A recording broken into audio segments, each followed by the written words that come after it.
You know, conversations lately about plastics, soft plastics, especially for panfish here in open water. What are we turning to right away when the ice comes off? How are we catching our fish? There's a ton of ways you can go about doing this. There's all kinds of ice plastics on the market, so many variations, so many that are going to work well.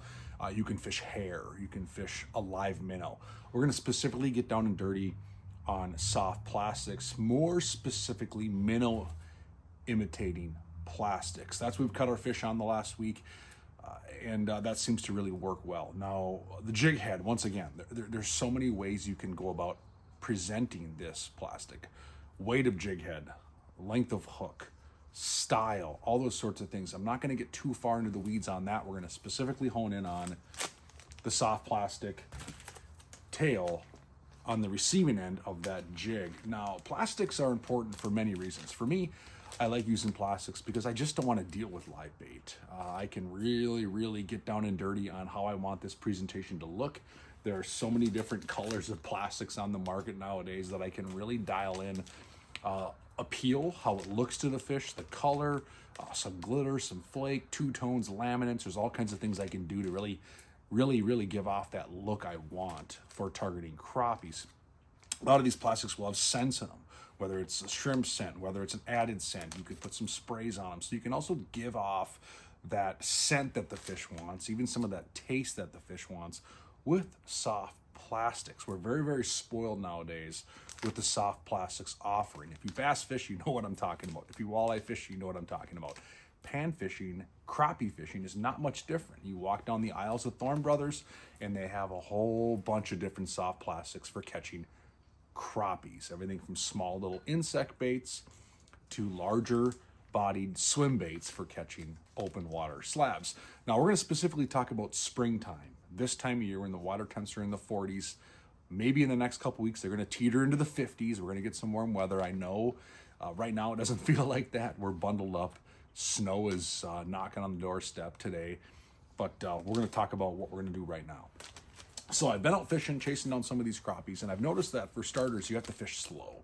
You have to put the bait in front of the fish's face. Let them come get it. I'm not casting, retrieving, and hopping that back to the boat as much as you will be in the coming weeks. So I'm fishing it underneath the float, or I'm fishing it underneath the light jig head.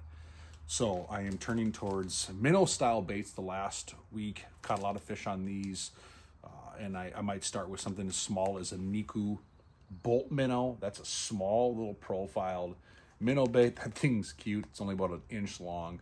Now I'll fish that on my favorite ice fishing jig still underneath the float, whether it's a drop kick from Clam Outdoors, small little round ball jig head. There's a various amount of ways you can fish that Niku bolt minnow. Now this is a small offering pin minnow style bait. So when I have these fish that are really negative, if I can see them coming up on my sonar, they just do not want to bite and they shy away. I have oftentimes sealed the deal on this smaller application. Now, with this smaller bait, I'm slowly working that back to the boat. Even under a float, I'm slowly retrieving that, making that bait kind of swim and dance and do some things to entice that bite. That's how I'm fishing that smaller profile plastic. Now I kind of work my way up the spectrum. The next one that I'd probably throw on is going to be your Niku Flutter Fry. Now this is going to be, I'll pull it out of this package. This is going to be your minnow imitating bait as well. It's got minnow body, slender minnow tail, and a few added wings on the side. So this bait can kind of glide, have a little more neutral balance in the water. This is going to be about your 1 3/4 inch profile. So you're going a little bigger than the Niku bolt minnow, but now you're not quite as big as a larger swim bait. So that Flutter Fry seems to really get some fish, and that tail is just ever so slight. The Chronicles designed this bait. Griff, Waldo, Pink Bart designed this Flutter Fry, and a lot of us use it through the ice, and it's a dominant bait open water as well. Comes in a variety of colors, so that's going to be my next. I'm going to put that on a 1/32 ounce drop TG tungsten head because I want to get down quick, not have a huge profile, but get down quick with that tungsten weight. But again, there's so many variations of hooks and jig heads you can use with this particular plastic. Now this one, I might be a little more aggressive, glide it back so it can swim. But again, I'm not retrieving this through the water column, not yet. Water temps are still dictating a little bit more of a neutral to negative bite. So I'm letting this kind of just do its thing. That's the Flutter Fry.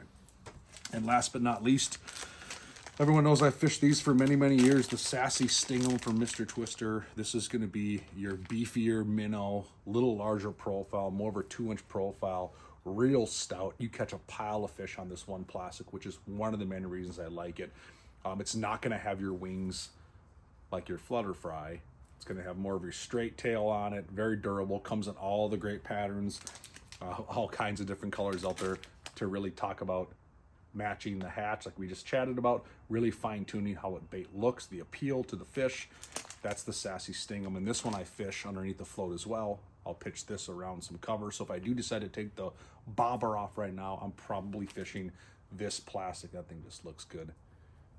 But real meaty, very durable, exceptionally well on enticing fish. You got enough of a finesse tail on the back end of this to even get a fish that might be thinking about biting to the fish that knows it wants to bite. So that's my progression for soft plastics right now when it comes to trying to imitate minnows. Now, like I said, there's a lot of variations out there for insects and all that stuff, but specifically talking minnow patterns, I go from the bolt minnow to the flutter fry to the Sassy Stingum. That's my 1, 2, 3 approach for soft plastic minnowy looking baits. This time of year when the water temps are in the mid 40s.